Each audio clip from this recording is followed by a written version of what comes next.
Du patinage, des chocs au gymnase Michel Weber. Le Mans accueille pendant 2 jours le championnat de France de roller derby, un sport encore peu connu du grand public. Ça semble brutal un peu, mais bon, elles sont protégées, elles ont les coudières, les genouillères. Mais c'est vrai que quand on voit un match comme ça, on craint par moments les chutes. Moi je trouve que c'est une discipline qui a l'air hyper physique, qui a l'air hyper intense, dont les règles ne sont pas très claires. Mais j'ai l'impression qu'avec le public, on peut suivre un peu l'évolution du score. Deuxième événement officiel au Mans après celui du Sart & Furious en novembre dernier. Le club manceau met à disposition des affiches pour comprendre son histoire et les règles du jeu. Le roller derby, donc, ça se joue donc, sur une piste, donc, on dit ovale ou oblongue, entre 2 équipes, où vous avez dans chaque équipe une personne qui est attaquante, qu'on appelle étoile, et des personnes qui sont en défense, qu'on appelle les bloqueuses.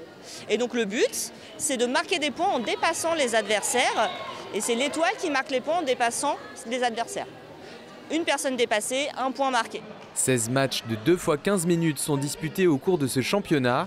Tess, alias Machine, joueuse dans l'équipe de Limoges, a découvert ce sport par hasard. J'ai travaillé sur le tournage de la série Derby Girl pour France Télé Slash.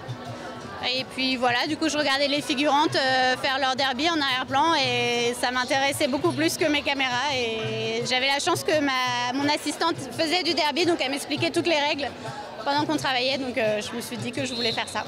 Le roller derby, un sport féministe et inclusif qui évolue depuis plus de 10 ans au Mans.